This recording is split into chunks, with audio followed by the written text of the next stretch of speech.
Hello everyone, and welcome to the National Cryptologic Museum's Spotlight Series. I'm Rob Simpson, I'm the librarian, and this is Spencer Allenbaugh, our collections manager. We only have one document to talk about today, but it's an amazing document. When we found it in the back of the museum, I don't want to swear on camera, we just said a lot of things that resemble wow. A little background, there was a man named Lavrentiy Beria. He was a monster. He was one of the worst human beings that ever walked the face of the earth. Beria was born in Russia, in the Russian Empire, in Georgia. He came of age during the Russian Revolution. He bet on the wrong side initially, and so he ended up in jail. He was jailed by the Red Army, and he was actually scheduled to be executed. The story goes that they had so many people that they were going to execute that they ran out of time. So for whatever reason, he stayed in jail instead of being executed, and then he was released, and when he was released, being a smart man, he took the other side, and he joined what was then the Soviet secret police, the Cheka. He rose through the ranks, first in Georgia, then across the Caucasus, and through his talent and personality, made his way into Stalin's inner circle. So he had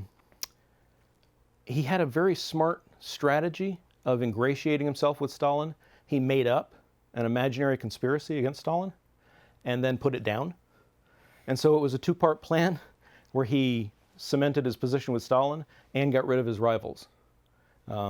He also was the man who sent the recommendation to Stalin to execute 20,000 Polish military and civilian prisoners of war in 1940. And that was known as the Cotton Forest Massacre. As Stalin aged as Stalin aged in the post-war era, Beria tried to position himself, to survive Stalin's eventual death, and he did well. And so when Stalin died, Beria was well positioned to be, if not the premier, then the power behind the throne. But ironically, his policies that he pursued were too liberal. One of the things that he proposed was freeing East Germany in return for being part of the U.S. Marshall Plan so that they could get U.S. aid. Others in the Politburo didn't want to do that. And so during a Politburo meeting, he was arrested to Khrushchev and put on trial. And so he was put on trial in 1953. And at his trial, the extent of his monstrosity came out. It was a poorly hidden secret in post-war Moscow that he would have his driver drive him around Moscow in the evenings, and he would point at women. And then those women would be taken and brought to his home to be assaulted. And any of the women who put up a fight were killed and buried in his wife's rose garden. So at the end of his trial, he was executed, and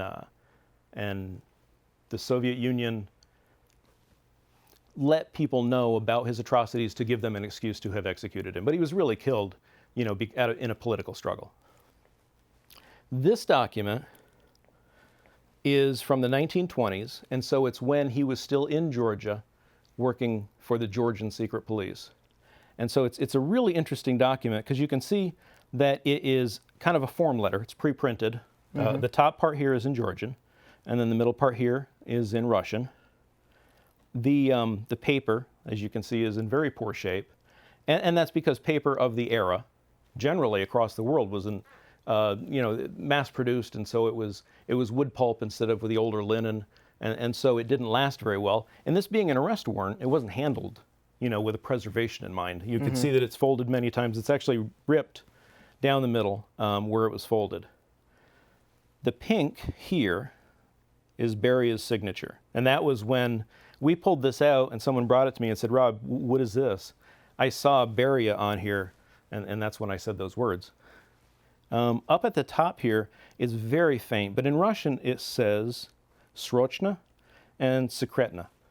Now, Sekretna, you can probably guess, means that this order was secret. Srochna just means that it was urgent. The counter signature on it is a man named Ivanchenko, and he was apparently the Cheka's, the Georgian Cheka's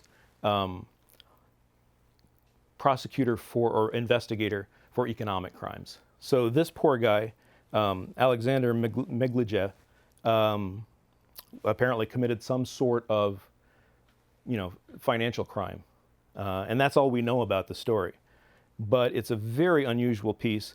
It was in a box of material that had been donated. It was with things that had been donated by David Kahn as part of his collection. And so it may very well have been donated by David Kahn. I haven't been able to find the records yet. So it's possible it came to us through other means, either another donation or, like many of our items, down through the years from NSA and NSA's predecessor organizations. So it's less of a cryptologic treasure, but just a reminder, how far back NSA's mission goes, and the sorts of people and the reasons that our mission is so important. Did you have anything to add? The only thing I want to touch on is, as old as this is, and is in the condition it is, Right. Would you be comfortable touching it with your hands, or is this something you would want to wear gloves on? Oh, that's a fantastic question. So generally, librarians and rare book conservators don't wear gloves. And the reason for that is, so if you see somebody wearing white gloves and they're holding an old book or an old piece of paper, that's for TV. Got it. If you have gloves on, you lose the ability to touch the paper with your fingers, and so you don't know where the paper is, so you're much more likely to tear it. Okay. So with old paper or current paper, if your hands are clean and dry, that's actually the safest way to handle it. Now, I will wear nitrile gloves, like the blue medical gloves, if I'm handling photographs, because the oils in your fingers can mess with the emulsification on the photograph. Anything else? No, that's all I had. Thank you for watching, and have a great day.